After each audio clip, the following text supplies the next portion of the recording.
Yes, very good evening to all of you. Welcome to judiciary by PW. मुझे comment box में बताएंगे कि audio video clear है और मेरी इतनी अजीब आवाज़ को आज इग्नोर करके बस पढ़ाई पे ध्यान दें।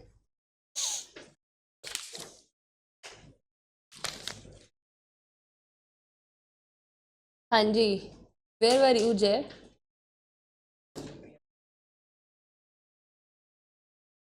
देर is nothing in the Prayagraj, why you went there? चलिए, पढ़ाई हो गई है पीछे से।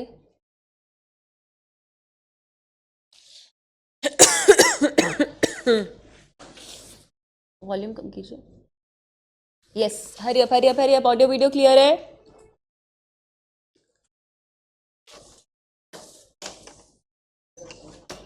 ऑफलाइन में भी ऑडियो वीडियो क्लियर ही होगी अबू सर। चलिए, हमने लिखा था at the time of doing it. Second point पे आ जाओ। By reason of unsoundness of mind. Second point is by reason of unsoundness of mind.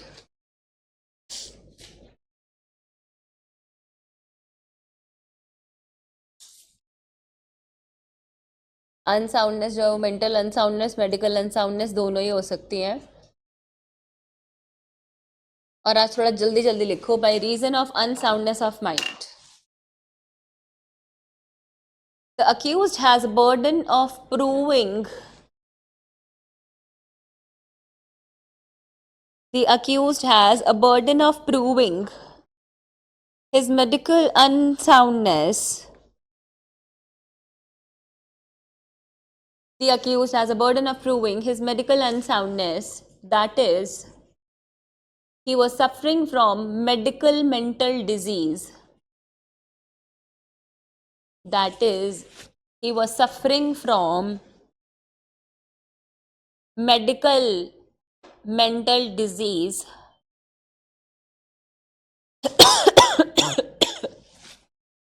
I'm repeating.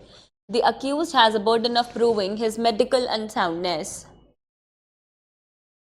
That is, he was suffering from medical mental disease, comma, for that purpose,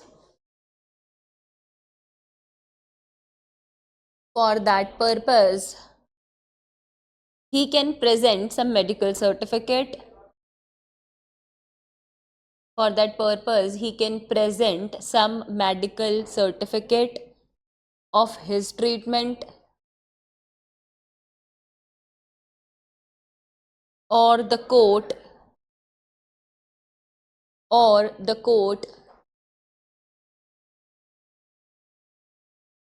also can get him.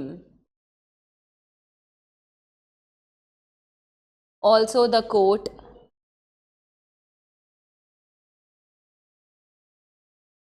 can also get him medically examined.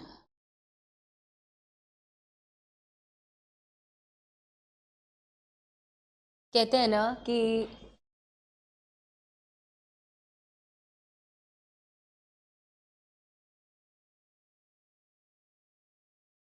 क्या वो live नहीं जा रहा?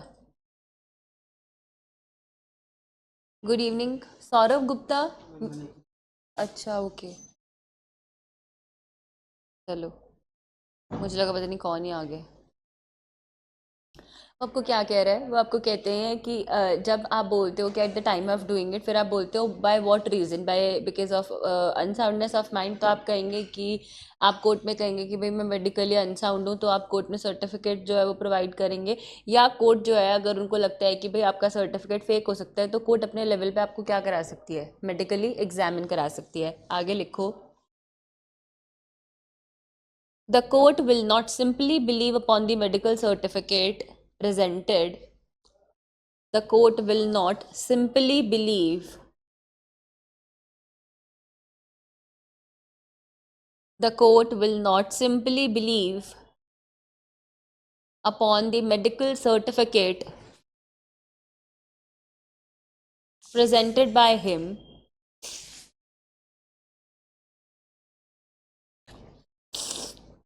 Rather, the court will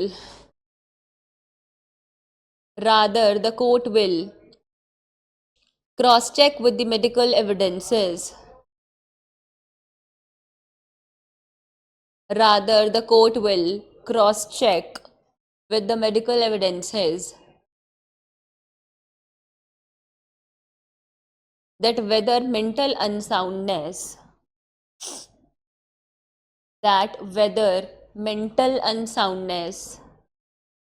existed or not.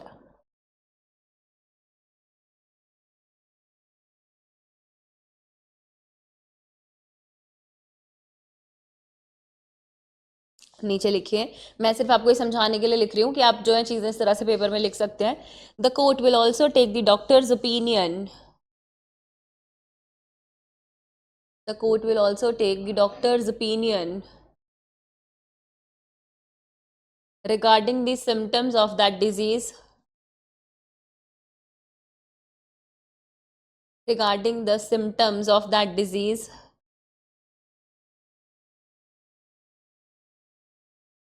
as it is important to ascertain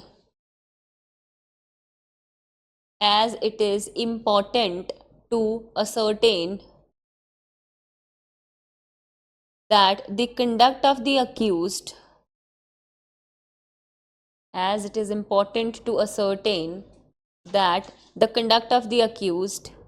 at the time of doing the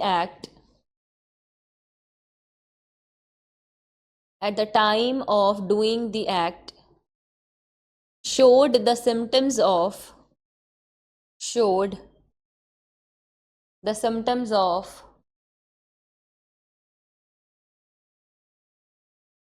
that disease only.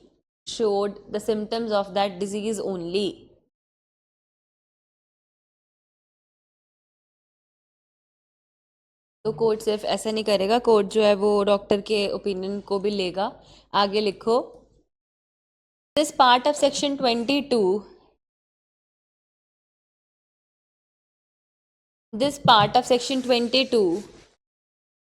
is related to medical unsoundness.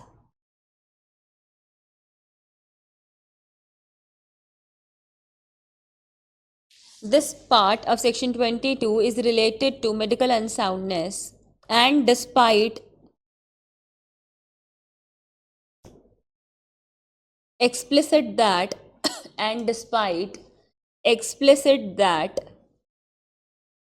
the medical unsoundness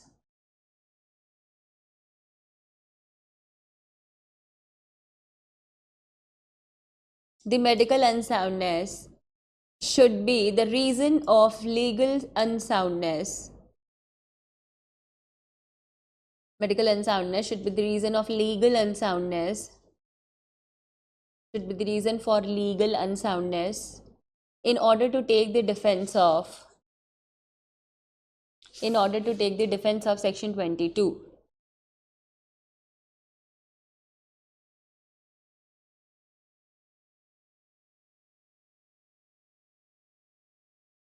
वो कह रहे हैं कि बिल्कुल 22 जो है वो मेडिकल अनसाउंडनेस के बारे में जिक्र कर रहा है, पर एक्सप्लिसिट मैनिफेस्ट जो किया जा रहा है वो ये है कि अगर आप मेडिकली अनसाउंड हो तो उसका कोई ना कोई कारण जो है वो लीगल अनसाउंडनेस ही है. और अगर आपको लीगल अनसाउंडनेस है तभी आप जो है वो किस में डिफेंस ले सकते हो, 22 में, क्योंकि मैंने आपको स्टार्टिंग में ही बता दिया था कि 22 में मेडिकल अनसाउंडनेस का ग्राउंड नहीं मिलता, किसका मिलता है, लीगल अनसाउंडनेस का.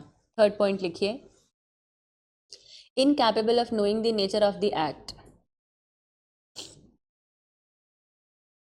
और ना मैं आपको एक चीज़ समझा देती हूँ.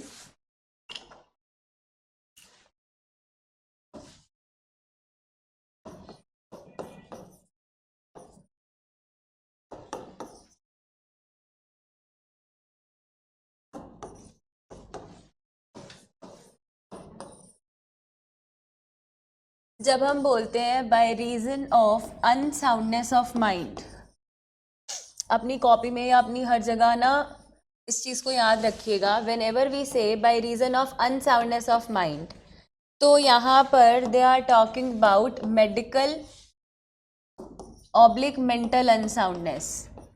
यहाँ पर वो बात कर रहे हैं मेडिकल या मेंटल अनसाउंडनेस की. आपको ये डिफरेंस पता होना चाहिए. But when I talk about third point, और वो थर्ड पॉइंट क्या है? Incapable of knowing the nature of the act,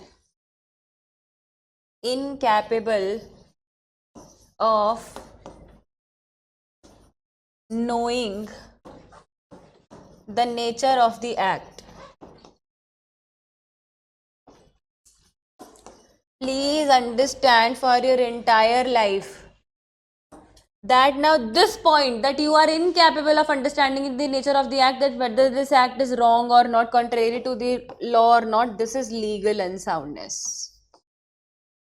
कुछ बात समझ में आ रही है?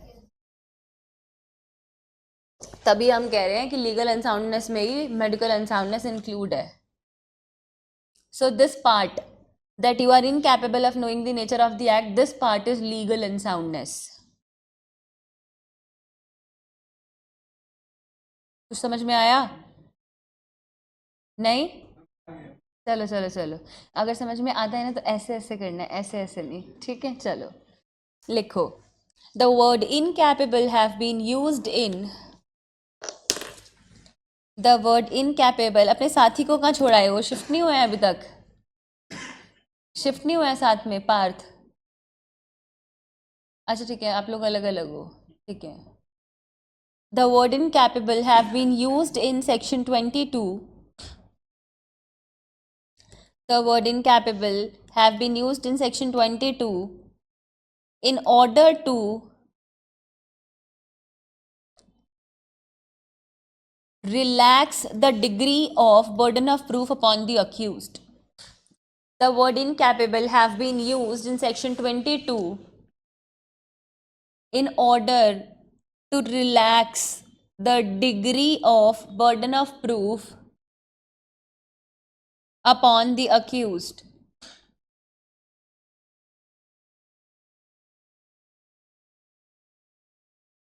Write down next point, not point, next paragraph. Proving exactly that he did not know. Proving exactly that he did not know. He did not know को आप जो है ना, did not know को आप inverted comma में डालो. Proving exactly that he did not know may not be practically possible. Proving exactly that he did not know may not be practically possible. But the accused can always prove the circumstances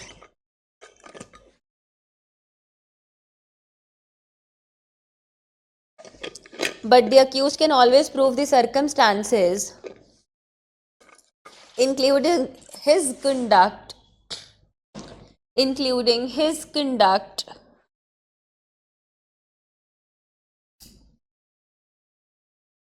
from which,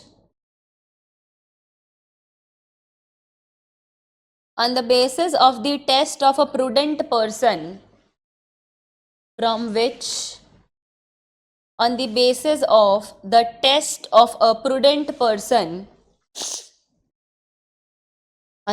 test of a prudent person, the court can make reasonable inferences.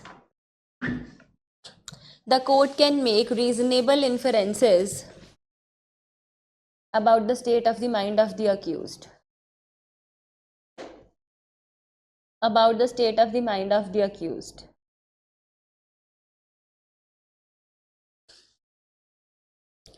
Exactly उसको ये बात नहीं पता है, ये proof करना बहुत मुश्किल है, बट हम सर्कमस्टांसेस से कुछ ऐसे फैक्ट्स प्रूफ करेंगे कंडक्ट से जो कि उसे रिलेट करते होंगे. इसी में आगे लिखो नेक्स्ट पैराग्राफ में. The court will examine that if in the same circumstances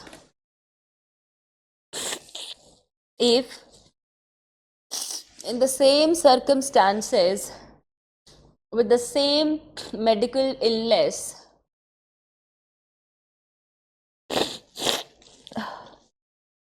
I'm so sorry, with the same medical illness slash करके कर लो disease, if a reasonable person if a reasonable person had conducted in the same manner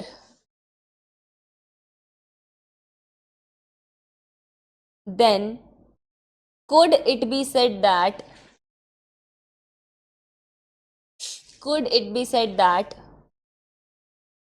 he was incapable of knowing the nature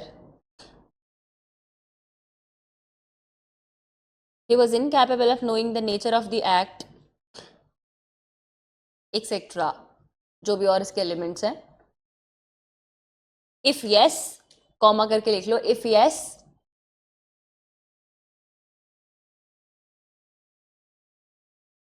then the same state of mind will be imputed. If yes, then the same state of mind will be imputed upon the accused.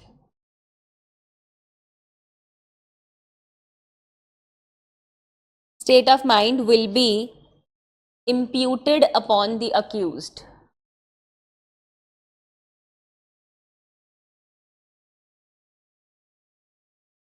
See, this is the test कि अगर reasonable person कोई करता है इस काम को तो क्या उसका स्टेट ऑफ माइंड होगा. हम ये भी प्रिज्यूम करके चलेंगे. और आपको एक बात समझनी है कि मेडिकल अनसाउंडनेस के ग्राउंड पर ही लीगल अनसाउंडनेस पर जाएंगे. ठीक है, हम कहते हैं कि लीगल अनसाउंडनेस पे ही मिलता है, बट पहले आपको प्रूफ तो करना पड़ेगा ना कि मेडिकली यू आर अनसाउंड. और उसके बाद फिर हम देखते हैं कि भाई सर्कमस्टांसेस क्या हैं, तब फिर हम लीगल अनसाउंडनेस पे आते हैं. तो अब वो आपको कह रहे हैं कि इनकैपेबल ऑफ नोइंग, ये आपने लिखा तो आप फोर्थ पॉइंट बना लो. इनकैपेबल ऑफ नोइंग आपने ऊपर तक क्या लिखा है, incapable of knowing the nature of the act. ठीक है, और नेचर ऑफ द एक्ट लिख दिया. उसके साथ में first point was nature of the act. Incapable of knowing the nature लिखा ना आपने, तो थर्ड पॉइंट का सब पॉइंट बना लो नेचर ऑफ द एक्ट, जो आपने लिख चुके हो आप already, nature of the act. और उसका सेकेंड पॉइंट बना लो रॉन्ग और contrary to the law.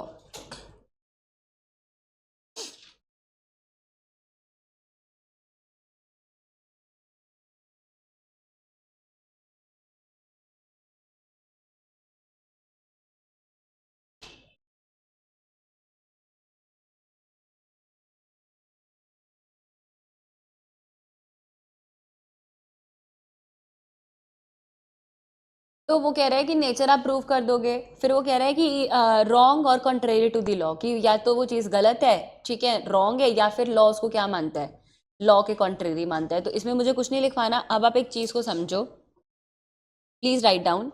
Last line, last paragraph लिखो. In order to take defence of section 22, in order to take defense of section 22, it is essential that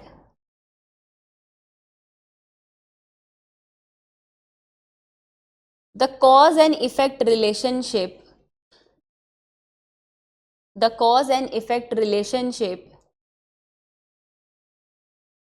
between medical unsoundness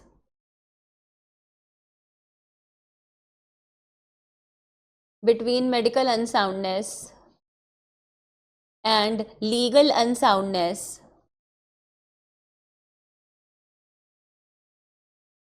shall be proved.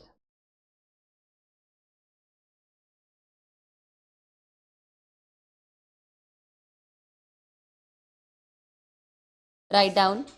It shall be proved that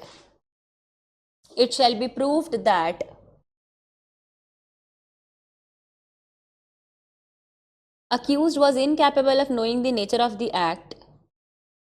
It shall be proved that the accused was incapable of knowing the nature of the act at the time of doing the act.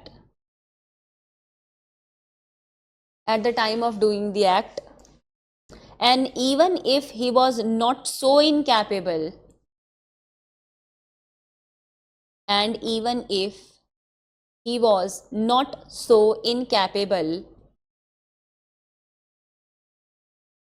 he was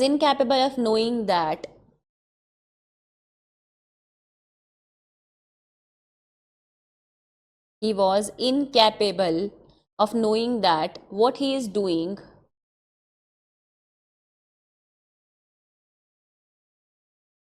incapable of knowing that what he is doing is morally wrong.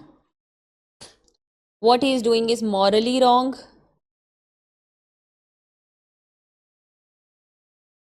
and at the same time,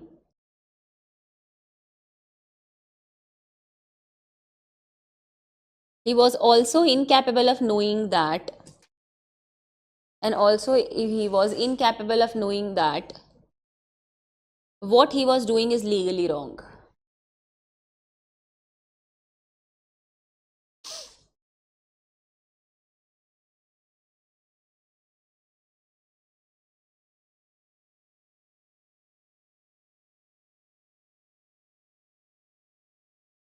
right? उसको ये बात prove करनी है, वो यहाँ पे आपको point use कर रहा है, रॉन्ग और कॉन्ट्रेरी टू द लॉ। तो यहाँ पर एक बहुत बड़ा सवाल उठता है कि बेरेट खोलो, क्या लिख रहा है वो, रॉन्ग एंड या रॉन्ग और कॉन्ट्रेरी टू द लॉ। बस, तो बस आप एक बात को समझ लीजिए, जब वो लिखता है कि रॉन्ग और कॉन्ट्रेरी टू द लॉ, तो आप कुछ भी प्रूव कर सकते हो कि आपको लगा कि रॉन्ग है या आपको लगा कॉन्ट्रेरी टू द लॉ है। अगर यहाँ पे एंड होता तो आप क्या करते, दोनों प्रूव करते। इस बात को समझ लेना और इस और को यहाँ पे याद रखना। राइट? चलिए, अब ना मैं आपको जो है वो डेनियल मैकनॉटन का नहीं लिखवा रही हूँ, आर वर्सेस डेनियल मैकनॉटन, क्योंकि वो आपके उसमें भी दिया हुआ है और उसको कोट करने के लिए इतना कुछ करने की ज़रूरत नहीं है।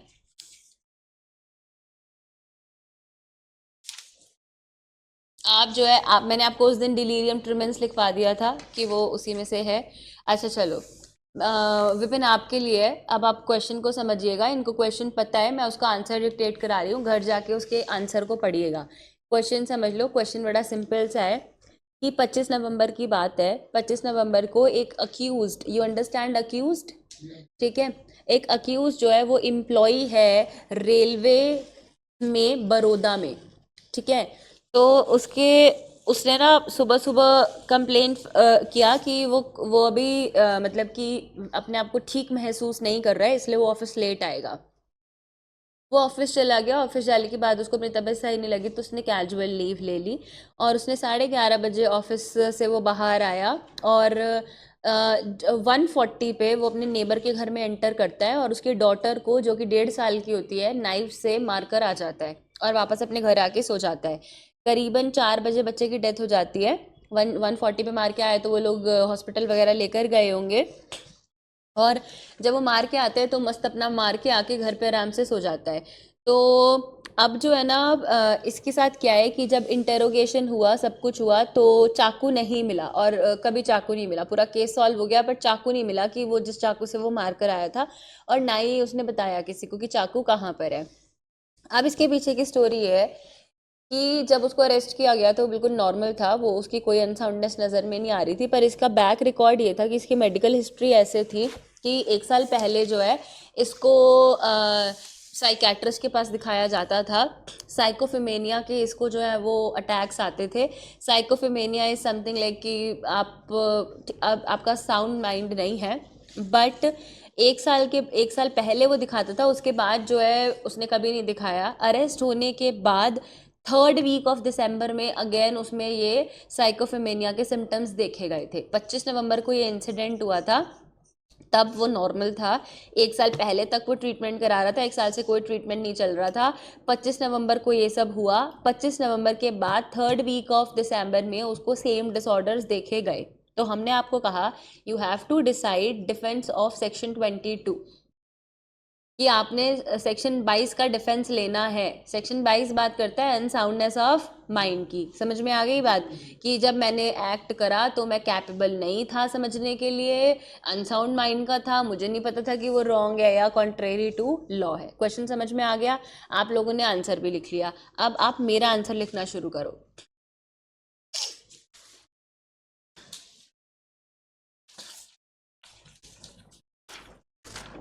Write down. Section 22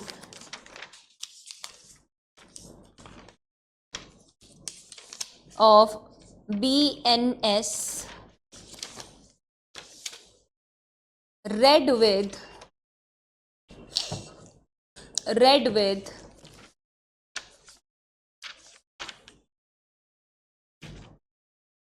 section 3 clause 1, read with section 3 clause 1 of BNS, comma 2023 3 clause 1 of BNS 2023 hereinafter inverted comma में डाल देना BNS, hereinafter BNS, inverted comma बंद कर दो और hereinafter से लेके BNS तक इसको ब्रैकेट में डाल लो।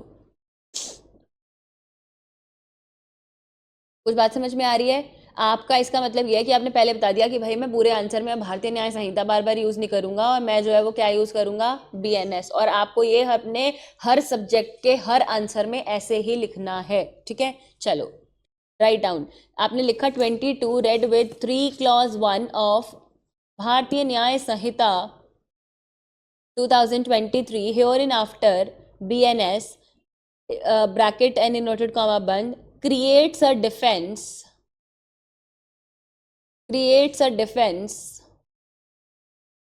for the accused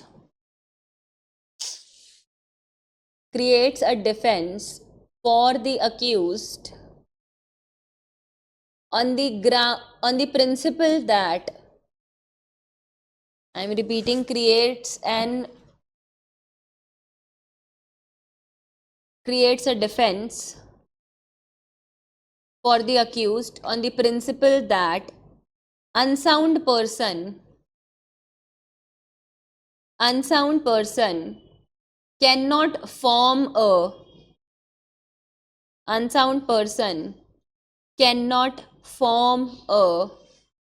frame of mind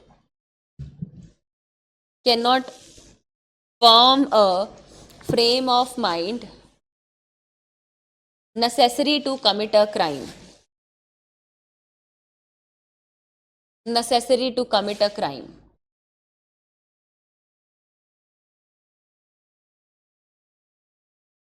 और इसके ब्रैकेट में वो आप वो लिख देंगे, वो वाला मैक्सिम फ्यूरियोसी न्यूला वोलेंटा जो कल लिखवाया था मैंने आपको, वही कोट कर देंगे। And on the same basis, छोड़ दो आप बीच में इसकी जगह, मैक्सिम लिखते रहना अपने आप। And on the same basis it is also concluded that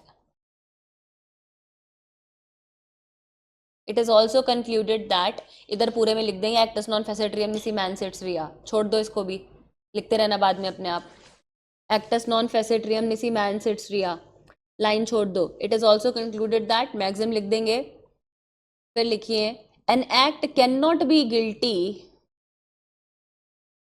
without a guilty mind.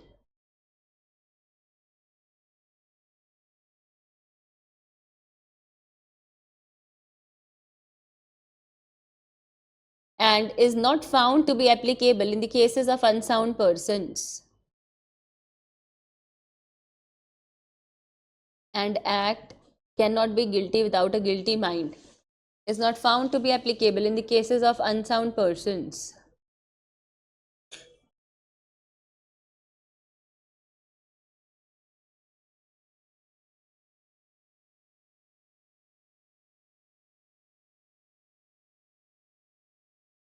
Write down. Next paragraph. The essential reason behind the above is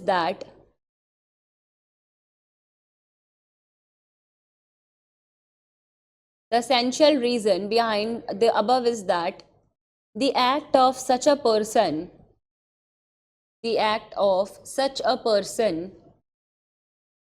would not cause, या would not shake, the act of such a person would not shake the societal conscience and the society in general will have the sense of forgiveness. and society in general will have the sense of forgiveness. कह रहे हैं general exception के पीछे एक बहुत बड़ा कारण है कि लोग ना उससे शेक नहीं होते, लोग उसकी तरफ जो है ना उनको लगता है कि भाई हम इसको कैसे लाइबल बना दें क्योंकि वो तो अनसाउंड माइंड का है। लिखो आगे, however the law regarding, however the law regarding defense of unsoundness, however the law regarding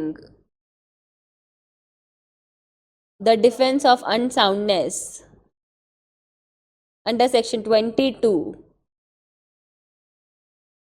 is rigid, मतलब strict, is rigid मतलब strict, write down. Firstly, there is a rule of presumption. Firstly, there is a rule of presumption.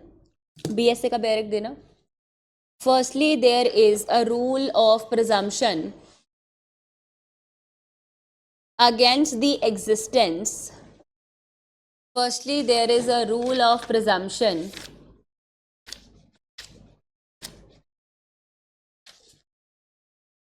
against the existence of such circumstances,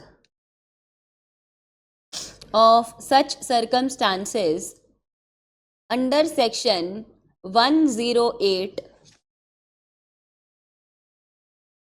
under section 108 of Bharatiya Sakshya Adhiniyam, under section 108 of Bharatiya Sakshya Adhiniyam,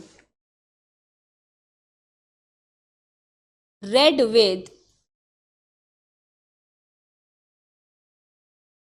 section 2 clause 1, 2 clause 1, I for ice cream, section 2 clause 1 subclause I of the Bharatiya Sakshya Adhiniyam. 2 clause 1 clause I जो है वो define करता है shell presume को.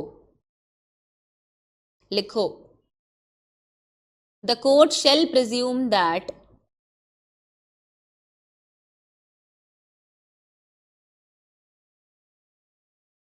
no such circumstances existed.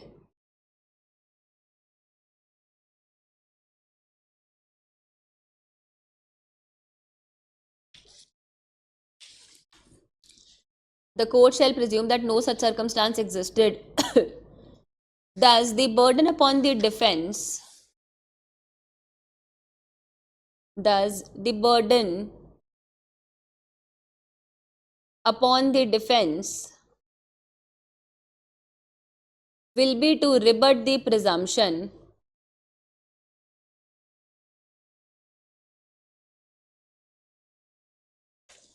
will be to rebut the presumption. Write down. मैं ये case आप चाहें तो पेपर में नहीं लिखेंगे बट मैं आपको बता देती हूँ. However, comma, however, as has been held in, however, as has been held in Dayabhai Chhaganbhai Thakkar versus state of Gujarat,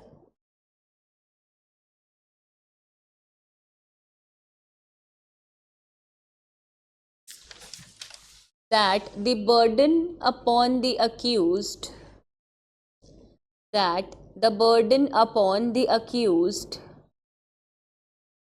is to prove, that the burden upon the accused is to prove preponderance of probabilities, is to prove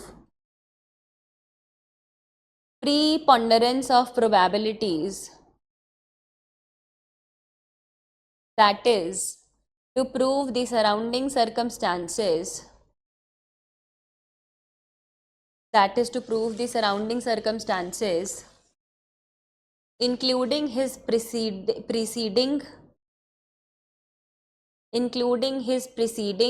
and subsequent conduct including his preceding and subsequent conduct, on the basis of which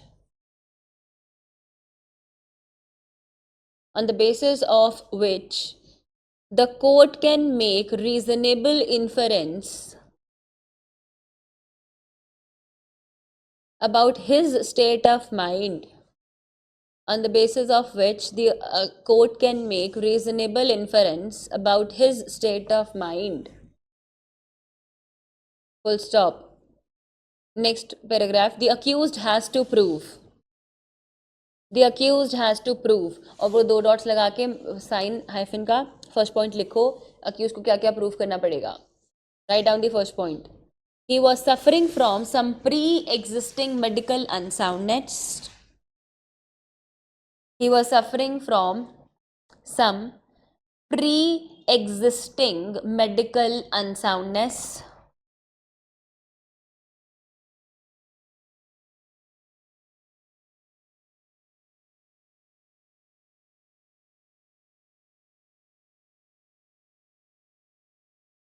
Which in the present case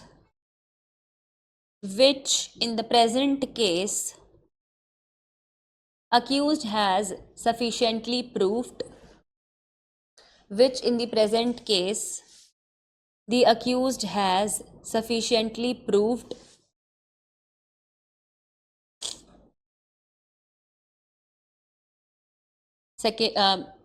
full stop. इसी को second paragraph में लिखिए, point मत बनाइएगा. Second paragraph, the doctors evidence regarding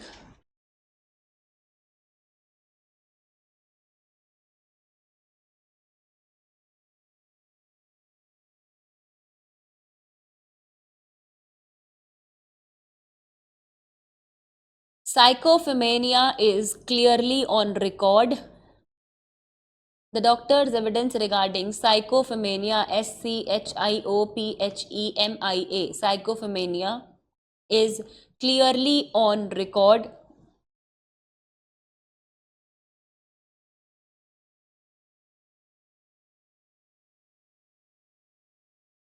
And after the incidents also,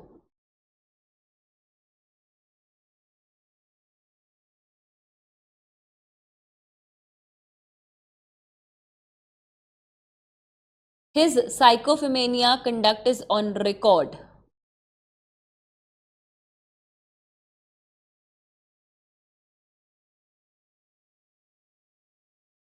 Is on record.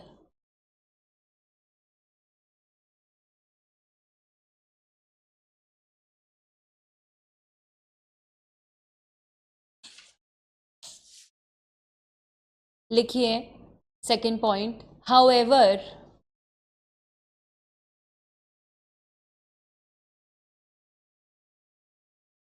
the above is not sufficient. However, the above is not sufficient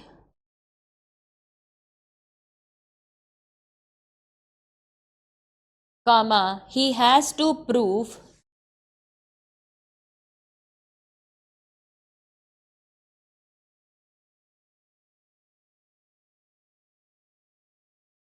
however the above is not sufficient comma, he has to prove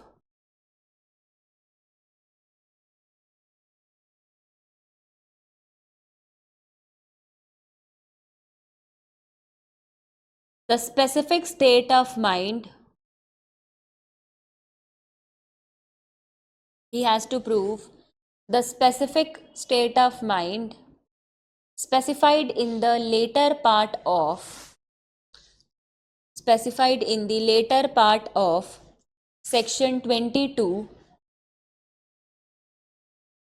Specific state of mind specified in the later part of section 22 to have existed at the time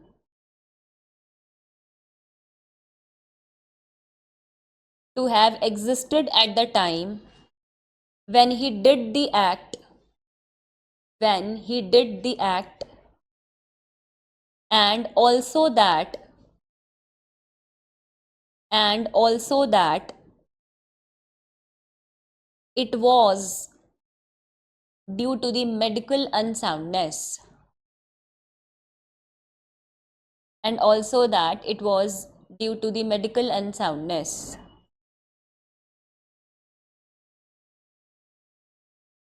एक बार full stop लगाओ और चीज़ों को ना ऐसे समझो। हमने question को शुरू किया, मैं आपको फिर बता रही हूँ, आपको सेम ऐसा नहीं लिखना है, ये मैं आपको एक आइडिया दे रही हूँ। आप शुरू करो कि जैसे मैंने आपको कल बताया था, आपको याद है मैंने जब आपको नेसेसिटी पढ़ाया तो मैंने आपको नेसेसिटी का लीगल मैगजिम बताया था। आपको अगर लीगल मैगजिम याद नहीं है कोई दिक्कत नहीं है, आप इंग्लिश में लिख दो, ठीक है। तो आप शुरू करो कि जो आप डिफेंस ले रहे हो उसको हम इस सेक्शन के साथ पढ़ेंगे। प्लीज मार्क माई वर्ड्स, आप जब भी कभी एक्सेप्शन में किसी को फॉल करेंगे तो 3 क्लॉज 1 के साथ पढ़ेंगे, क्योंकि 3 क्लॉज 1 जर्नल एक्सेप्शन के बारे में ही बात कर रहा था। याद आया कुछ, आईपीसी का सेक्शन नंबर 6, ठीक है। आप इस तरह से लिखना शुरू करोगे, एसेंशियल बताओगे, कोई केस है तो बता दोगे, केस नहीं है तो कोई दिक्कत नहीं है। अब हम तो अपना आंसर लिख रहे हैं ना, अब हम तो डिप्लोमेटिको के नहीं चल सकते, तो हमने कहा कि भाई बर्डन ऑफ प्रूफ अक्यूज्ड पे है कि उसको प्रीपोंटरेंस ऑफ प्रोबेबिलिटी से प्रूव करना है, इतना स्ट्रिक्ट बर्डन ऑफ प्रूफ इस पे नहीं है।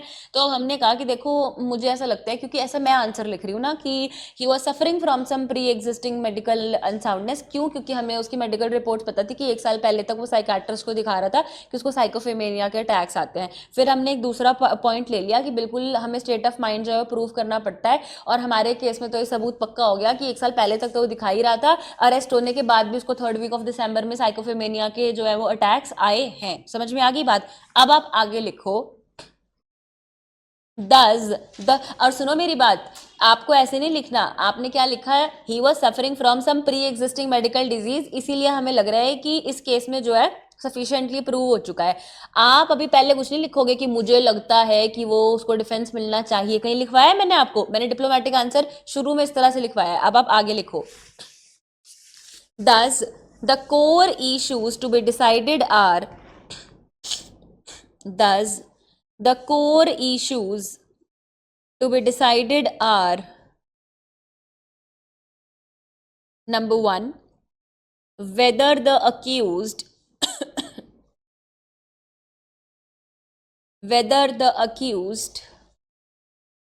at the time of doing the act, thus the core issues to be decided are: number 1, whether the accused at the time of doing the act was incapable of knowing the nature of the act, is incapable of knowing the nature of the act,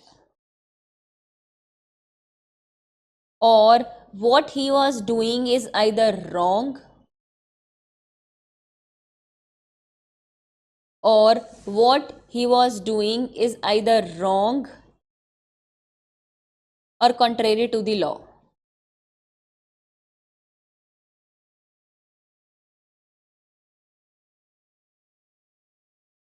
तो आपको क्या कह रहा है कि सबसे पहला core issue तो ये है कि हमें ये डिसाइड करना है कि जब एक्ट हुआ तो वो क्या था, इनकैपेबल था चीज को समझने के लिए, या कि वो रॉन्ग है या कॉन्ट्रेरी टू द लॉ है। सेकंड लिखो, whether that state of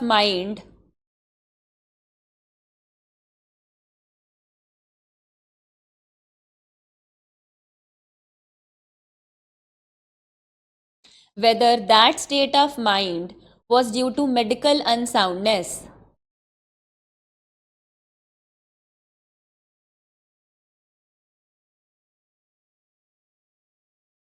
whether that state of mind was due to medical unsoundness,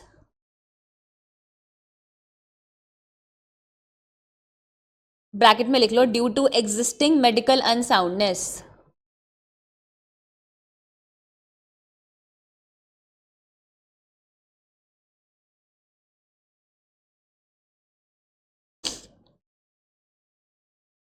लिखो। अब मैंने आपको क्या बताया, आप पहले इंट्रोडक्शन लिखते हो, फिर आप इश्यूज फ्रेम करते हो। हमने इंट्रोडक्शन लिखा, कोई केस था तो चलो हमने केस लॉ भी बता दिया। अब हमने इश्यूज बना लिए। अब कुछ समझ में आ रहा है इश्यूज कैसे बनते हैं, कि आप उसका डिफेंस कब ले पाओगे, और हम एक ये और देखेंगे कि क्या स्टेट ऑफ माइंड था वहां पे। अब हम कर रहे हैं फैक्ट्स का अप्रेजल। फैक्ट्स का अप्रेजल कैसे होता है, क्योंकि हमने 2 इश्यूज बना लिए। अब लिखो, अब आप अपने लिए लिख लो appraisal of the fact, but paper में हेडिंग मत बनाया ना।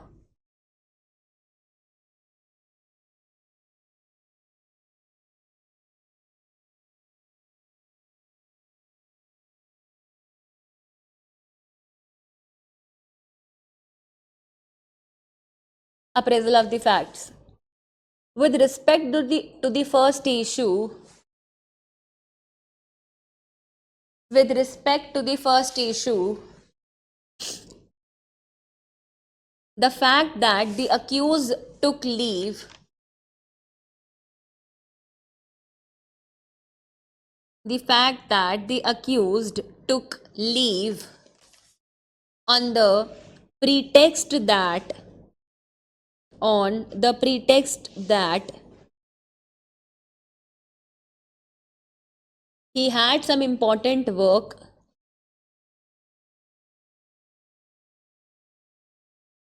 on the pretext that he had some important work, and thereafter his entire series of conduct, and thereafter his entire series of conduct of going to the neighbor's house, entire series of conduct of going to the neighbor's house,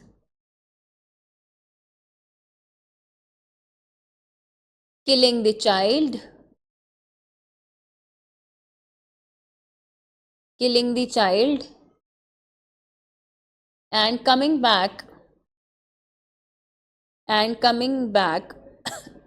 to go off to sleep, and coming back to go off to sleep.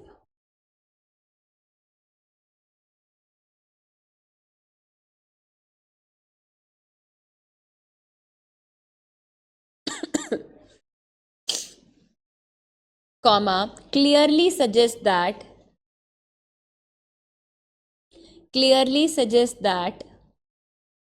he was knowing the nature of the act. कुछ बात समझ में आई? Clearly suggests that he was knowing the nature of the act. Comma, any reasonably prudent person, any reasonably prudent person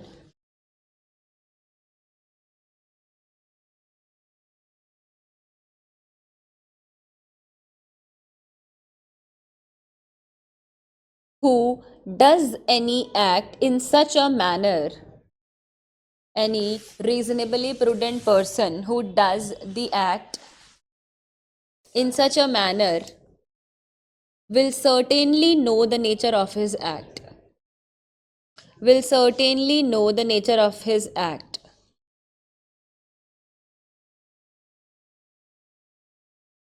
Write down, in the present case,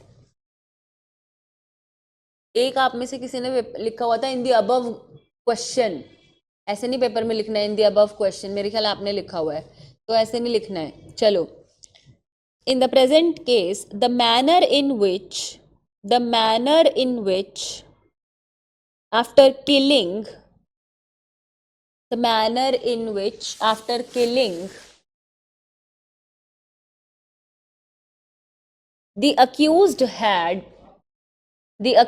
has remorsefully gone off to sleep, the accused has remorselessly, remorse लिखो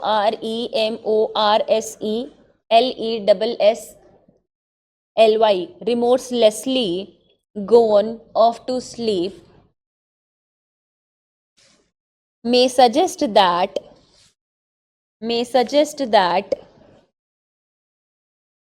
he was incapable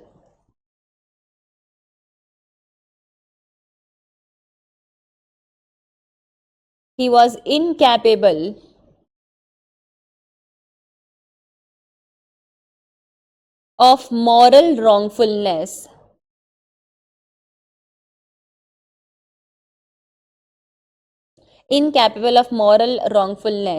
but the fact that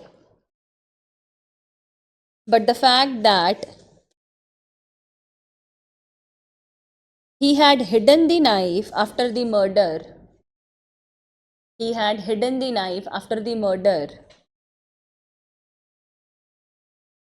and that too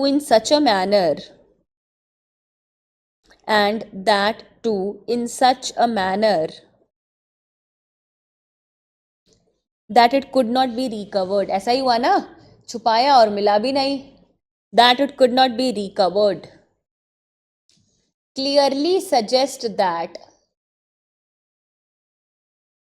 clearly suggest that his act was contrary to the law, clearly suggests that his act was contrary to the law.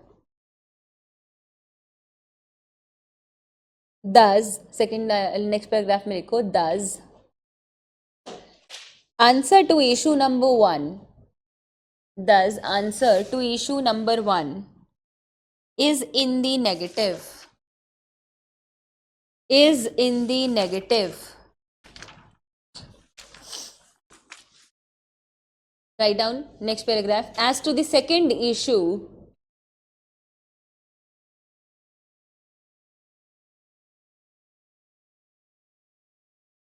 as to the second issue, the first issue being decided in the negative, the first issue is decided in the negative, it would be inconsequential, it would be inconsequential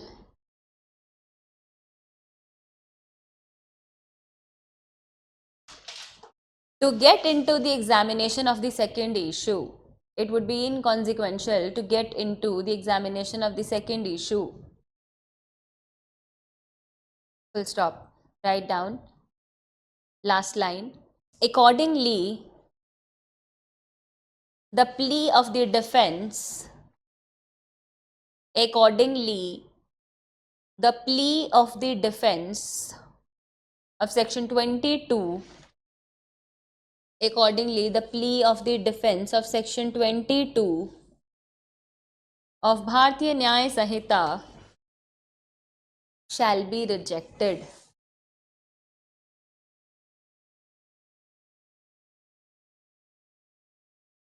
कुछ समझ में आया? This is called answer writing. और आपको ऐसा answer लिखने में भी साल लग जाएगा.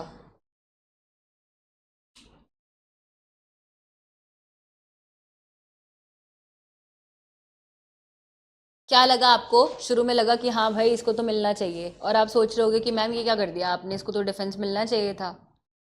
अगर आप ऐसे सारी दुनिया को डिफेंस देने लगोगे तो लोग अपनी अनसाउंडनेस का क्या कर लेंगे?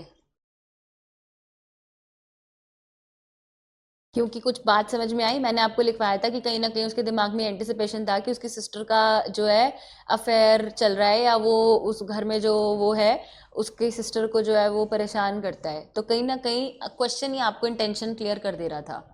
ठीक है. और उसको ये था कि मेरे पास ऑलरेडी कुछ सर्टिफिकेट्स हैं, थर्ड वीक में उसको दिखी वो एक अलग चीज़ है, बट तब उस दिन ही वॉज नॉर्मल, ऑफिस गया, छुट्टी ले ली. तो कई सर्कमस्टांसेस ऐसे बने कि हम ये कह सकते हैं कि उसको जो है वो डिफेंस नहीं मिलना चाहिए था. ठीक है, समझ में आई बात? अभी हम बहुत कुछ और ऐसा आगे करेंगे, आपको क्लियर हो जाएंगी चीज़ें. अब मैं आपसे सिर्फ एक छोटी सी कहानी बता रही हूँ, चाहो तो लिख सकते हो. आप मुझे बताओगे कि क्या कहते हैं इस केस में डिफेंस मिलेगा कि नहीं मिलेगा. नज़मा जो है वो एक 20 years ओल्ड लड़की है, और उसको किसी से प्यार है. ठीक है. तो वन मॉर्निंग जब मिस्ट्रेस जो है वो मॉर्निंग वॉक पे होती है, तो एक्चुअली ना ये कहानी क्या है मैं आपको बताती हूँ कि नज़मा जो है वो एक 20 साल की बच्ची है, और ना वो जिस घर में काम करती है ना उस घर में एक मिस्ट्रेस है जिसकी छोटी बच्ची है, या बच्चा है कुछ भी है. तो एक दिन जब सुबह मिस्ट्रेस मॉर्निंग वॉक पे गई हुई होती है, तो वो क्या करती है कि वो बच्चे को जो है ना किचन में ले जाती है, उसके बच्चे को, और उसका ना गला काट देती है. और जब मिस्ट्रेस वापस आती है तो वो बोलती है, मेड वो अपनी मिस्ट्रेस को बोलती है कि देखो मैंने तुम्हारे बच्चे का गला काट दिया. तो ऑब्वियसली वो पुलिस को बुलाती है मिस्ट्रेस. तो जब वो पुलिस को बुलाते हैं तो उससे पूछा जाता है कि मतलब कि जब पुलिस आती है तो वो पुलिस से पूछती है कि मुझे फांसी की सज़ा दोगे या मुझे फिर लाइफ इम्प्रिजनमेंट दोगे. वो पुलिस को बोलती है. ठीक है. तो अब ना जब ट्रायल होता है ना, अब देखो पुलिस के आगे तो आप कुछ भी कहते हो तो वो एडमिसिबल नहीं होता. तो अब तब उसने ऐसे चौड़ में आके बोल दिया होगा कि भी क्या कहते हैं कि बताओ क्या दोगे मुझे, मैंने तो उसको मार दिया, फांसी की सजा दोगे या इम्प्रिजनमेंट फॉर लाइफ दोगे। पर जब ट्रायल शुरू हुआ तो उसने प्ली ली इंसैनिटी की। ठीक है। तो अब क्या हुआ, अब उसने क्या कहा कि मेरे को जो है इंसैनिटी क्यों है, वो कहती है कि मेरे को ना सीवियर हेडेक रहता है और मेरे को ना मेंस्ट्रुअल डिसऑर्डर है। और जब मेरे को मेंस्ट्रुअल डिसऑर्डर होते हैं ना तो मैं अपनी ना विल पावर, और मेरे को इतना डिसऑर्डर हो जाता है कि मैं अपने सोचने समझने की क्षमता भूल जाती हूँ। I hope you all understand menstrual disorder. तो अब इस केस में ये बात तो प्रूव हुई कि उसको मेंस्ट्रुअल डिसऑर्डर होते हैं। ठीक है। पर अब जब उसको मेंस्ट्रुअल डिसऑर्डर होते हैं और ये बात भी प्रूव होगी कि उसको ग्रेव मेंस्ट्रुअल डिसऑर्डर होते हैं, कि भाई हाँ उसको पेन होता होगा, उसको दिक्कत होती होगी, और वो अपना सेल्फ कंट्रोल जो है वो खो बैठती है। ठीक है। तो अब सबसे बड़ा क्वेश्चन है कि क्या उसको यहाँ पर डिफेंस मिलेगा कि नहीं मिलेगा। ठीक है। तो उसको प्रूव करना पड़ेगा कि जब उसने काम करा तो वो अनसाउंडनेस था, उसको उसको प्रूव करना पड़ेगा कि वो इनकैपेबल थी समझने के लिए कि रॉन्ग है या कॉन्ट्रेरी टू द लॉ है। तो सबसे पहला क्वेश्चन आता है कि is there any medical unsoundness there. दूसरी बात आती है कि क्या यहाँ पर वो इनकैपेबल थी चीज़ों को समझने के लिए। तो या जो उसने किया वो कॉन्ट्रेरी टू द लॉ था, तो ऑब्वियसली वो कॉन्ट्रेरी टू द लॉ था। क्या कॉन्ट्रेरी टू द लॉ था कि जब पुलिस आई तो उसने पुलिस को कहा कि फांसी की सजा दोगे या लाइफ इम्प्रिजनमेंट दोगे, हालांकि एडमिसिबल कुछ नहीं है। मतलब when police came she knows she understand the thing कि भाई मैंने कुछ ऐसा किया है कि मेरे को या तो फांसी होएगी या लाइफ इम्प्रिजनमेंट होएगी।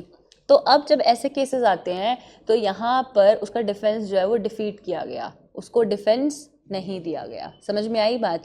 अगर आप ऐसे डिसऑर्डर्स के वजह से तो डिफेंस लेने लगो तो फिर तो हमें हर दिन हर एक इंसान को मार देना चाहिए, धरती पे लोग ही नहीं बचने चाहिए। तो इस केस में उसका डिफेंस जो है वो क्या किया गया, रिजेक्ट किया गया। समझ में आई। आपको ऐसे ही क्वेश्चंस ध्यान में रखने हैं। क्लियर। अब एक बारी आप आओ, इसको 2 मिनट छोड़ो, हम प्राइवेट डिफेंस कल करेंगे। 85 86 मैं 2 मिनट होल्ड पे रख रही हूँ।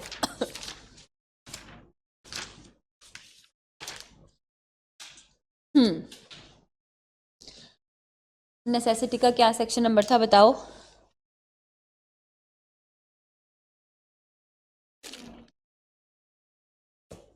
खोल लो फटाफट, बताओ मुझे क्या होता है। शिवानी बताओ नेसेसिटी क्या होता है।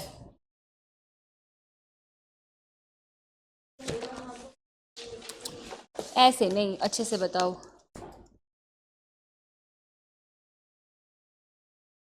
हमने इसका मैक्सिम लिख लिया था, क्योर नेसेसिटिस नॉन हैबिट लीगम। हमने इसका लिखा था। विपिन तुम क्लासेस लेने लग जाओ पीछे की, वरना क्या कहते हैं कुछ समझ नहीं आएगा। लेना नहीं है, अच्छा ओके, मिल जाएगा कोई नहीं। क्यूड नेसेसिटीज नॉन हैबिट लीगम हमने पढ़ा था। हमने लिखा था नेसेसिटी नोज नो लॉ। ठीक है।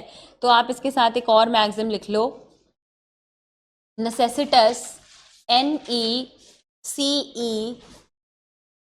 19 में लिख लो NECESSITAS।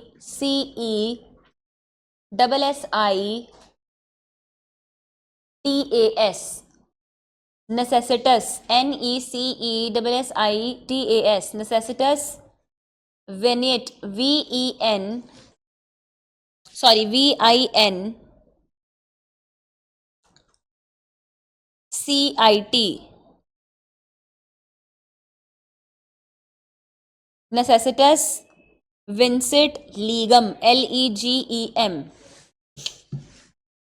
और ये बहुत इंपॉर्टेंट है, इसका मतलब है necessity overcomes the law.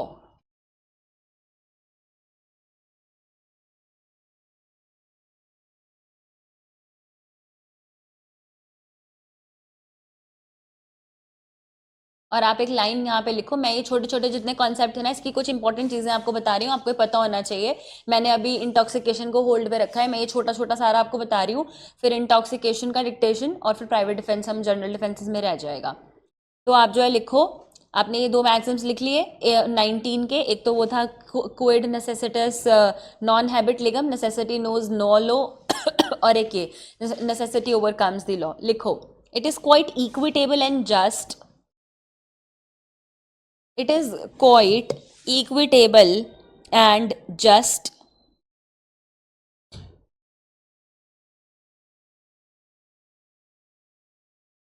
that the person is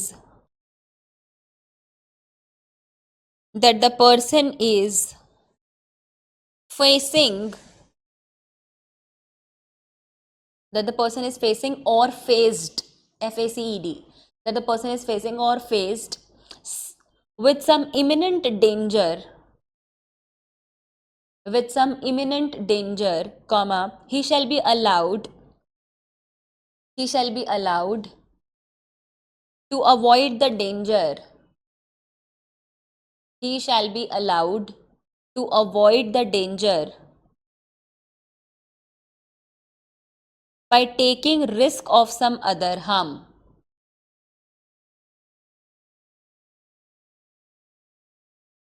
By taking risk of some other harm, मतलब उस पर इतना इमिनेंट डेंजर है कि उसको दूसरा हार्म तो करना ही पड़ेगा क्योंकि वो ज़रूरत हो गई, that was the need of the hour. पर इसके साथ एक बात लिख लो क्योंकि बच्चे मुझसे अक्सर कहते हैं, लिखो in private defence there was an act of aggression. In private defence जो अभी हम आगे पढ़ेंगे, there was an act of aggression by some other person. Private defence में हमेशा एग्रेशन होता है दूसरे पर्सन के बिहाफ पे, but write down in necessity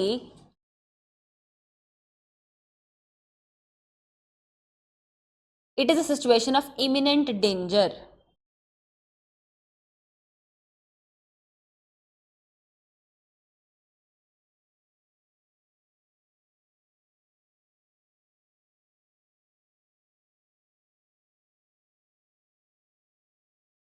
और आप एक बात लिख लो इंटरव्यू में बताने के लिए कि you know it is not 100%, this is not 100% impulsive action. Section 19 जो है ना भारतीय न्याय संहिता का, ये 100% इम्पल्सिव एक्शन नहीं है। It is not 100% impulsive action, somewhere it is calculative action. Answer writing में बहुत काम आएगा आपको ये। इट इज कैलकुलेटिव एक्शन, क्यों लिखवाया है मैंने ये कि इम्पल्सिव नहीं है? एग्जैक्टली इम्पल्सिव होता है कि जय ने मेरे ऊपर चाय गिरा दी या गलती से गिर गई, मैं चांटा मार दिया, मेरे को कैलकुलेट करने की जरूरत नहीं पड़ी कि क्या कहते हैं कि चाय गर्म है या ठंडी है, गिरी है गर्म है तो चांटा लग गया। कैलकुलेटिव क्या होता है कि मुझे पता है कि वो मेरे पास फेंकने के लिए आ रहा है, या तो मैं इधर हो सकती हूँ 100 लोगों पे गिर सकती है, या मैं इधर हो सकती हूँ 1 लोग पे गिर सकती है। तो हम कह रहे हैं somewhere it is calculative action. एक छोटी सी पैराग्राफ और लिख लो, ये सब आंसर राइटिंग के लिए है क्योंकि पढ़ा आप चुके हो, ठीक है। Section 19 nowhere expressly provides, section 19 nowhere expressly provides that risk of causing a lesser harm, section 19 can nowhere expressly provides that risk of causing a lesser harm can be taken to prevent a bigger harm।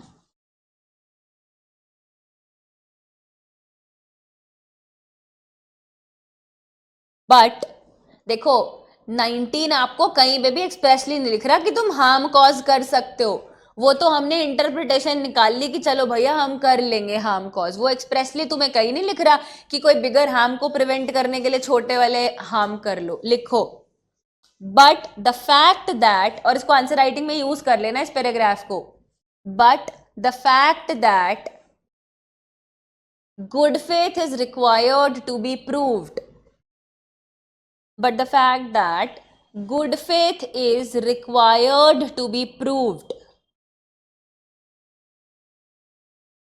in section 19, good faith is required to be proved in section 19, ऐसे करो, good faith is required to be proved लिख दिया, proved के बाद full stop लगाओ। अब लिखो in section 19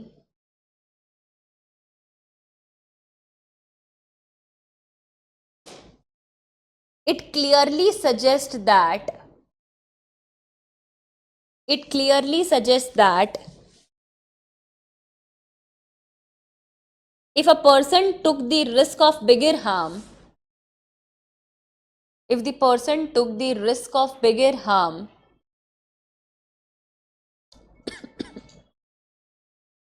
to prevent a lesser harm,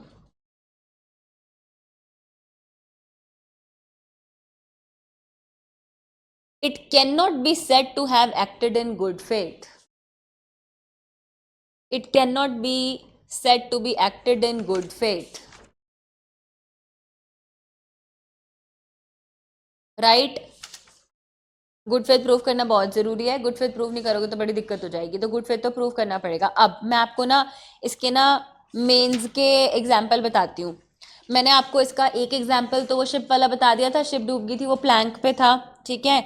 दूसरा इसका एग्जाम्पल है कि बिल्डिंग में फायर लग गई, बच्चा जो है वो ऊपर फंस गया, उसको नीचे जो है वो फेंका, और वो तो पकड़ना ही चाह रहे थे क्योंकि वो नीड ऑफ द आवर थी, बट फिर जो है वो क्या कहते हैं, बच्चे को पकड़ा नहीं गया, उसकी डेथ हो गई। तो हम कह रहे हैं कि वो नेसेसिटी थी उस वक्त, ठीक है, कि नीचे आप जा नहीं सकते, ऊपर कुछ और है नहीं, आप जल जाओगे, तो हमने गुड फेथ में कहा कि बच्चे को नीचे फेंक दो।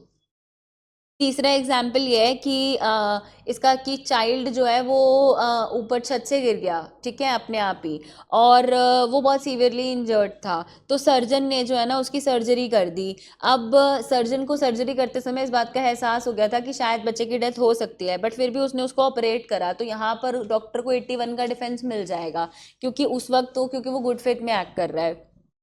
इसके बाद एक और अच्छा एग्जाम्पल जो है वो पेपर में आता है इसी स्टोरी पे बेस्ड, कि एक बच्चे का टाइगर ने अपने मुंह में ले लिया है, तो लोग जो है बच्चे को बचाना चाहते हैं, तो वो जो है वो बुलेट से जो है वो हिट करते हैं, तो वो बच्चे को लग जाती है, टाइगर को नहीं लगती। तो यहाँ पर वो लोग जो है वो गुड फेथ में एक्ट कर रहे थे, ठीक है ना, ये ध्यान में रखना। और एक चीज और लिखो, एक बड़ी इंपॉर्टेंट पॉइंट लिखो जो आपको पेपर में लिख के आना है, law permits public necessity and not private necessity. Law permits public necessity and not private necessity.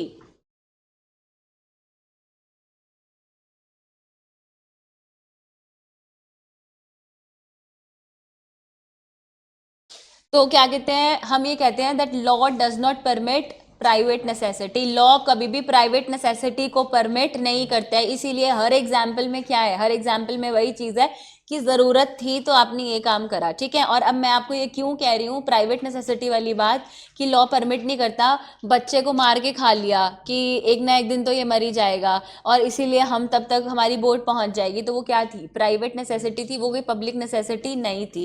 इसीलिए लॉ कभी भी पब्लिक प्राइवेट नेसेसिटी को परमिट नहीं करता है। इसके बाद ना एक केस है US versus Holmes, US versus Holmes 1842 का, यूएस वर्सेस होम्स 1842 का।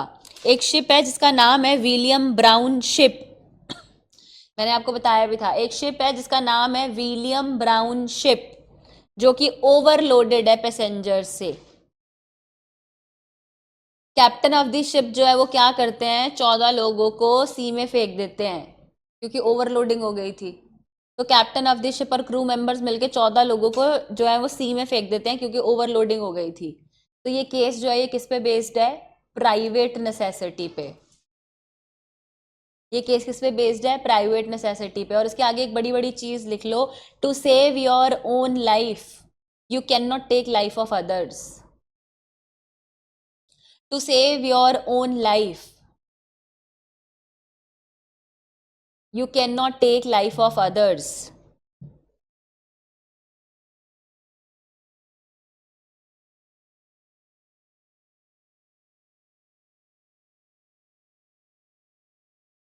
Right right? बहुत कुछ नेसेसिटी के बारे में पता चला जो आंसर राइटिंग में यूज करे जाएगा, जो आपको कहीं नहीं मिलेगा। अब एक चीज और लिखो, जो लैंडमार्क जजमेंट है नेसेसिटी का वो है queen versus Dudley and Stephen. Queen QUEEN, queen versus Dudley, DUDLEY, queen versus Dudley and Stephen, STEPHEN, 1884 का ये केस है।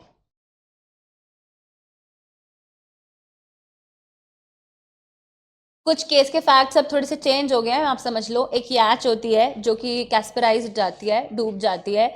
उसमें 3 लोग होते हैं जो कि मैनेज कर लेते हैं एक बोट लेना। इसके असल फैक्ट्स तो इसके यही हैं कि एक बड़ी बोट होती है, वो डूब जाती है, तो उसमें से 3 लोग मैनेज कर लेते हैं, छोटी बोट अफोर्ड कर लेते हैं। 20 दिन हो जाते हैं और वो उसी बोट में सी में घूम रहे होते हैं। तो उनके पास खाने पीने का सामान खत्म हो जाता है, कुछ नहीं होता। तो उनके पास 3 लोग हैं, तो 3 लोग में से एक बॉय है जो कि है 14 ईयर्स का। There is one boy of 14 years. अब ना वो बहुत वनरेबल है, बहुत लीन है, बहुत वीक है। तो वो डिसाइड करते हैं 2 लोग कि भाई इसको मार के खा लेते हैं, ठीक है, हम इसको मार के खा लेते हैं। और ना अब वो क्या करते हैं, वो उसको मार के खा भी लेते हैं। तो they decided to kill him and they eat him. तो लेटर क्या होता है कि शिप को जो है वो रेस्क्यू कर लिया जाता है, बोट को जो है वो रेस्क्यू कर लिया जाता है। अब यहाँ पर ना वो डिफेंस लेते हैं कि वो नीड ऑफ द आवर था, नेसेसिटी थी। तो हमने कहा ऐसा कुछ नहीं है, तुम दोनों जो है वो लाइबल हो। और आप एक चीज़ और लिखिएगा कि यहाँ पर it is not an impulsive act. Dudley versus Stephen के केस में आप एक लाइन जरूर लिख के आइएगा, क्योंकि नेसेसिटी पे जब भी क्वेश्चन आएगा तो आप केस रेफर करेंगे ही करेंगे, पेपर में लिख के ही आएंगे। No defence will be given to him because it is not an impulsive act. ये कोई इम्पल्सिव एक्ट नहीं था, it is a planned act. Calculative भी नहीं था, ये प्लान्ड एक्ट था। It is not an impulsive act, it is a planned act.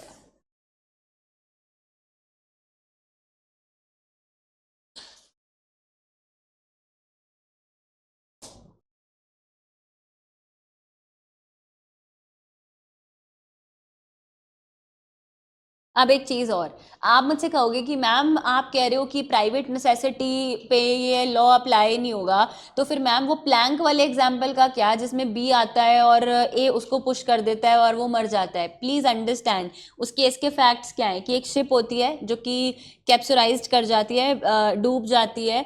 Wooden plank होता है, ए समहाउ उस वुडन प्लैंक पे जो है वो बैठ जाता है। उस वुडन प्लैंक पे इतनी जगह होती है कि एक ही इंसान बैठ पाए। बी आता है, बी उस पर बैठने की कोशिश करता है, ए उसको थ्रो कर देता है, बी जो है वो सी में डूब जाता है और उसकी डेथ हो जाती है। यहाँ पर ए को डिफेंस मिलेगा, यहाँ पर ए को डिफेंस मिलेगा, क्योंकि शिप डूब गई।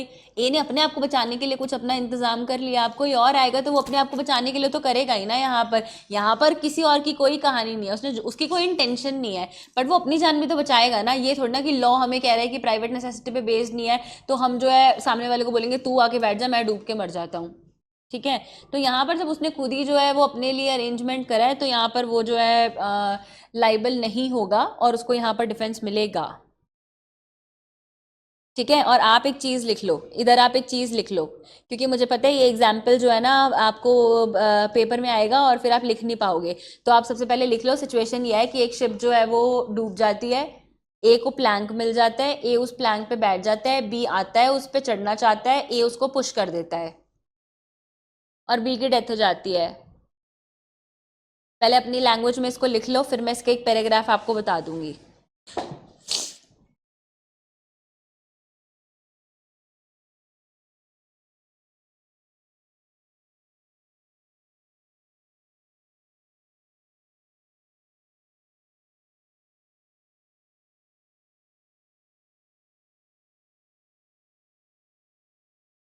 लिख लिया? लिखो, here A will get defence.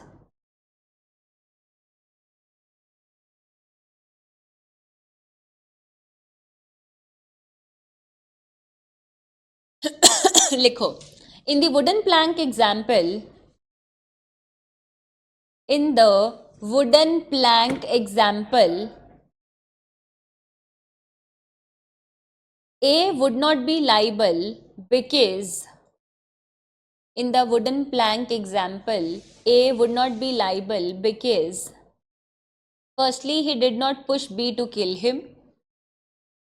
In the wooden plank example, A would not be liable because firstly he did not push B to kill him. Rather he left be to his own destiny. Rather he left be to his own destiny.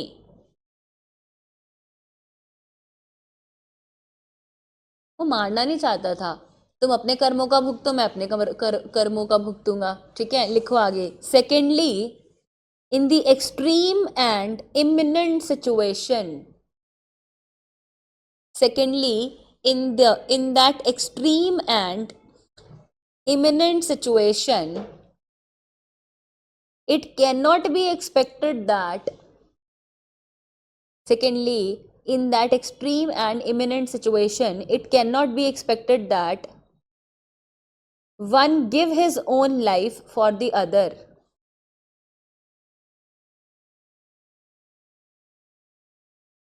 One give his own life for the other,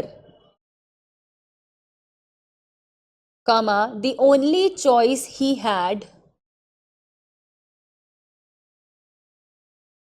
the only choice he had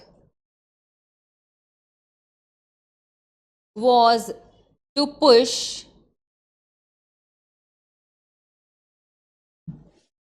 the only choice he had was to push B, as he himself got died.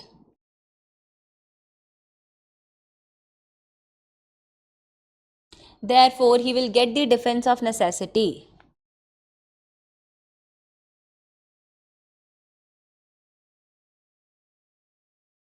Therefore he will get the defense of necessity. और एक classic line लिखवा रही हूँ जो हर जगह चेप आना, interview में भी बता देना, लिख लो। If the law does not allow a person, if the law does not allow a person to kill someone else, if the law does not allow a person to kill someone else to protect oneself, I am repeating, if the law does not allow a person to kill someone else to protect oneself, then at the same time,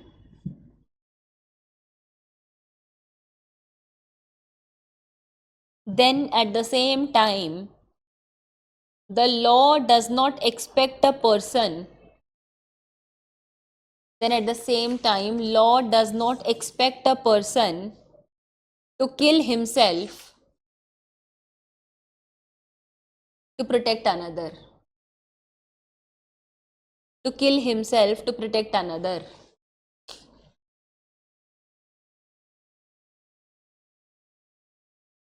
law जब हमें allow नहीं करता कि किसी और को मार दो अपने आप को बचाने के लिए, तो लॉ ये भी नहीं अलाउ करता कि क्या कहते हैं कि दूसरे को बचाने के लिए अपने आप को मार दो। समझ में आई बात? ठीक है, नेसेसिटी की बात समझ में आई। तो नेसेसिटी आपको क्या कह रहा है कि डेंजर ऐसा आ गया है, कोई एग्रेशन नहीं है, सडन सर्कमस्टांस ऐसे हैं, इम्पल्सिव हो सकता है पर कहीं ना कहीं कैलकुलेटिव है। और अगर हम बात करें इसकी प्राइवेट डिफेंस की, तो प्राइवेट डिफेंस में हमेशा आपके अगेंस्ट एक्ट होता है, सामने वाले की मेंजरिया होती है, एग्रेशन जो है वो ज़रूरी होता है प्राइवेट डिफेंस में। अब अगर मैं आऊँ एक्सीडेंट पे कि एक्सीडेंट की कहानी क्या है, तो आप मेरी बात को समझो। सपोज कि one person is driving a car, child came, and in order to save child suddenly you take turn. आप गाड़ी चला रहे हो, आपकी गाड़ी के आगे सडनली एक बच्चा आ गया और बच्चे को बचाने के लिए आपको एकदम से ना गाड़ी का टर्न लेना पड़ा, और टर्न लेने के चक्कर में आपने किसी और पर्सन को हिट कर दिया, तो क्या अब आप लाइबल हो? नहीं हो, क्योंकि अगर किसी को आपने हिट किया है तो अब ये क्या है? एक्सीडेंट है। समझ में आई? ठीक है। नेसेसिटी और एक्सीडेंट के बीच में सिर्फ इतनी सी बात है कि नेसेसिटी में आपको सोचने का थोड़ा सा वक्त मिल जाता है, एक्सीडेंट में आपको सोचने का वक्त नहीं मिलता है। और ये बात आप अपने जीवन में हमेशा याद रखेंगे, वरना आपको बड़ी दिक्कत आएगी। तो आप लिखो थोड़ा सा इसके बारे में। ये आपको कहीं नहीं मिलेगा, इसलिए मैं ये चीज़ें आपको लिखवा रही हूँ। कभी कभी इंटरव्यू में बड़ा क्लासिक एग्जाम्पल आता है कि नेसेसिटी और एक्सीडेंट में क्या डिफरेंस है, तो आप लिखो accident is a case of impulsive act और एक्सीडेंट के आगे लिख लेना सेक्शन 18 ऑफ भारतीय न्याय संहिता। Accident is a case of impulsive act where the accused is faced with the sudden situation, where the accused is faced with the sudden situation and he does not have time to think and calculate. And he does not have time to think and calculate. Full stop. He impulsively on the spur of the movement. He impulsively on the spur of the movement does an act which causes harm to someone. Does an act which causes harm to someone. This is accident. Accident में क्या हुआ है कि on the,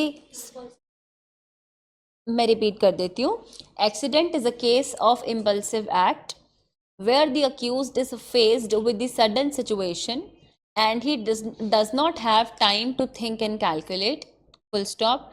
He impulsively on the spur of the moment, impulsively on the spur of the moment does an act which causes harm to someone. This is accident. बताना विपिन इसका मतलब क्या है?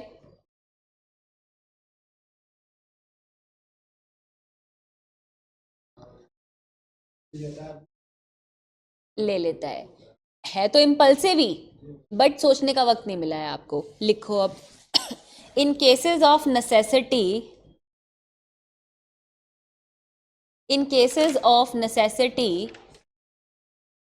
the accused has time to think and calculate.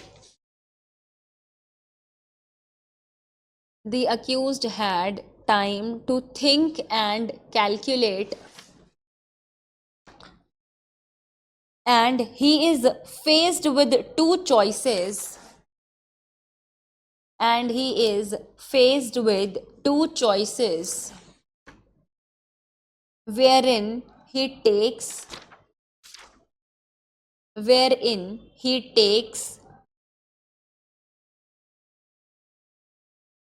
the risk of one harm, wherein he takes the risk of one harm to avoid another harm. To avoid another harm.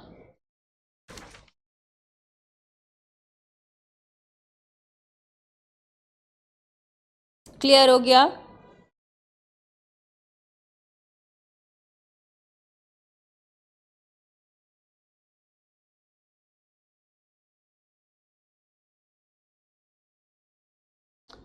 ठीक है, मैं आपको consent पे मुझे ऐसा कुछ नहीं बताना,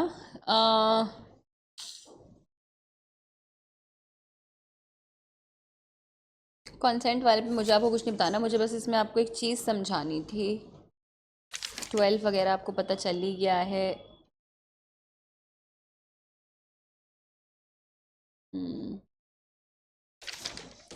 एक पैराग्राफ मुझे आपको उसका लिखवाना है। 93 इज़ नथिंग, 94 इज़ नथिंग।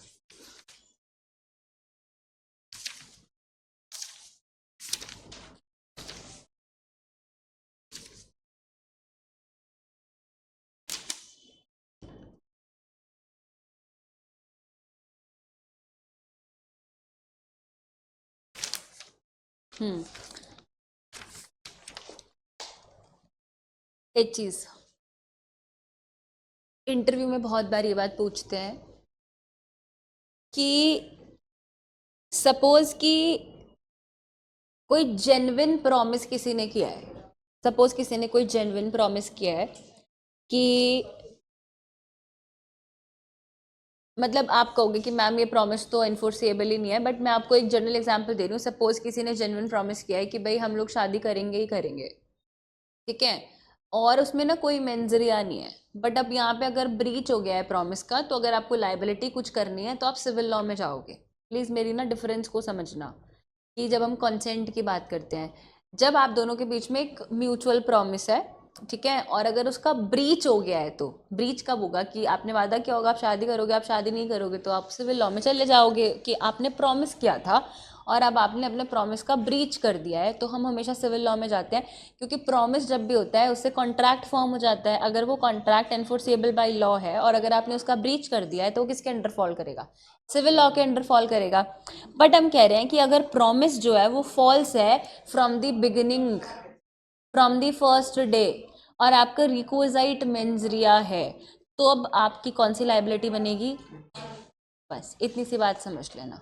समझ में आ गई बात, इस बात को कभी मत भूलना। लेट्स सपोज कि किसी ने कहा कि सेक्सुअल इंटरकोर्स कर लो उसके बाद शादी कर लेंगे, आपको पता है कि मुझे इससे शादी करनी ही नहीं है, और तब भी आपने जो है वो इससे किया, तो फ्रॉम दी डे बिगिनिंग आपका जो है मेंस रिया है, रिक्विजाइट मेंस रिया है, तो यहाँ पर अब आपकी जो है वो क्या बनेगी, क्रिमिनल लाइबिलिटी बनेगी। आप सबको पता है रेप के लिए लाइबल हो सकते हैं। ठीक है, अब एक और कहानी समझते हैं। एक और कहानी पहले लिख लो, कुछ लोग लिख रहे हैं।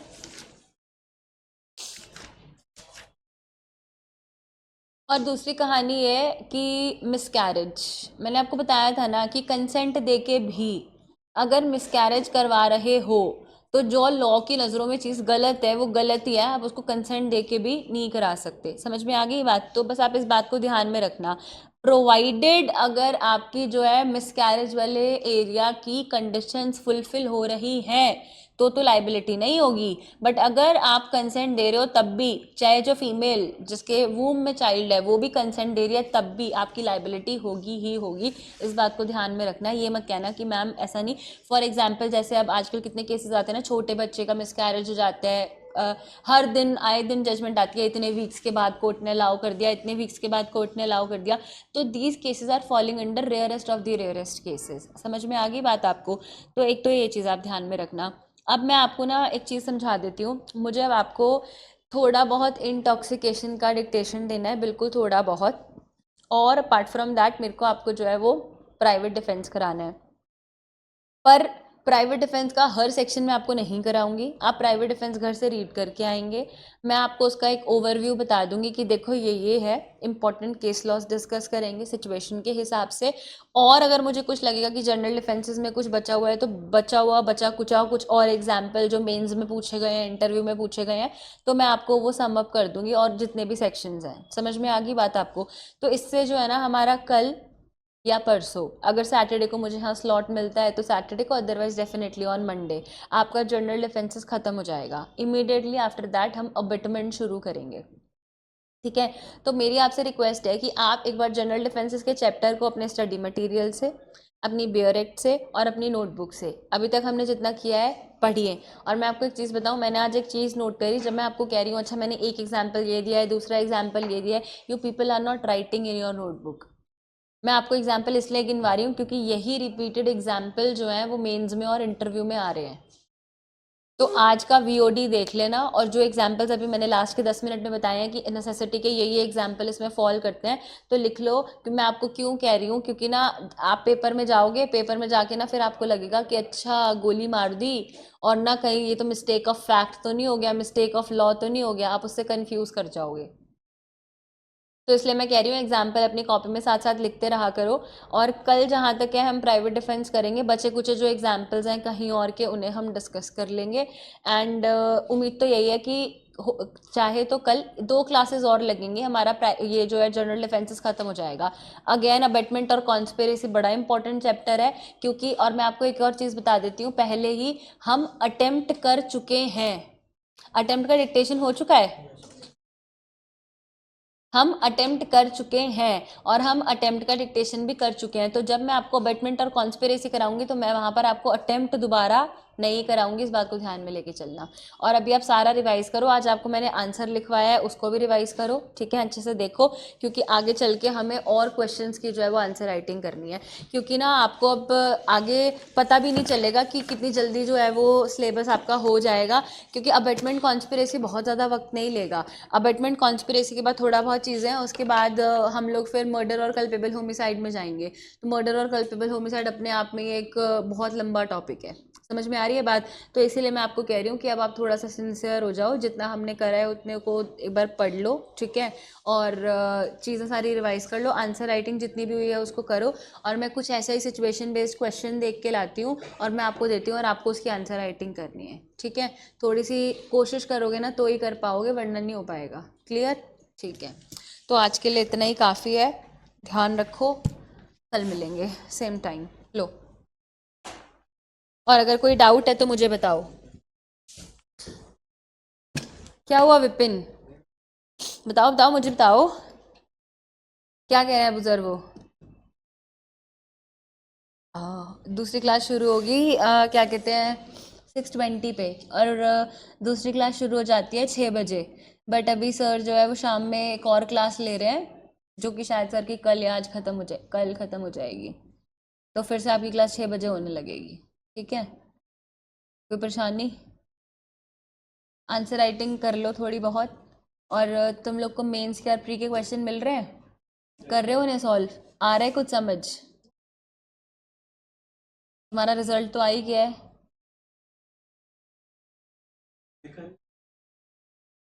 देखा नहीं मैंने। 36 पढ़ा था मैंने। ठीक है, मुबारक हो।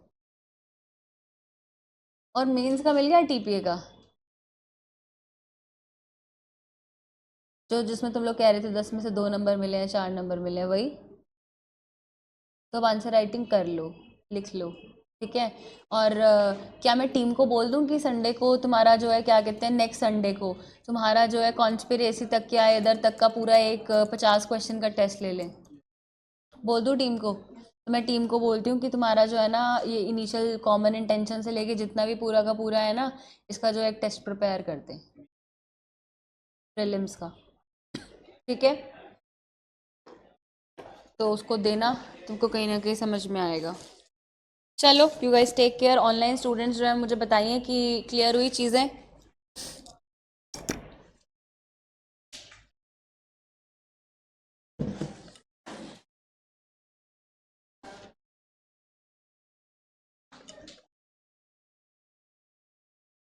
जल्दी बताइए।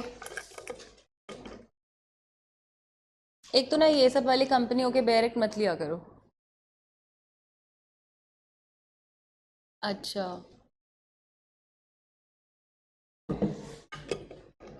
एआईबी में देखता ही कौन है? कोई नहीं देखता, हमारी ड्यूटी लगती है, हम तो देखते नहीं है।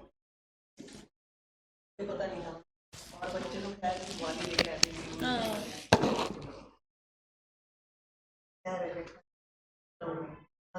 और मैं तुम लोगों को ना एक बात बताती हूँ, तुम लोग ना घर से अपने साथ में ना कुछ च्युइंगम वगैरह लेके आए करो, तुम सब सोते रहते हो जब मैं पढ़ा रही होती हूँ। हाँ मैम, ऐसे तुमको नींद के झटके आ रहे होते हैं।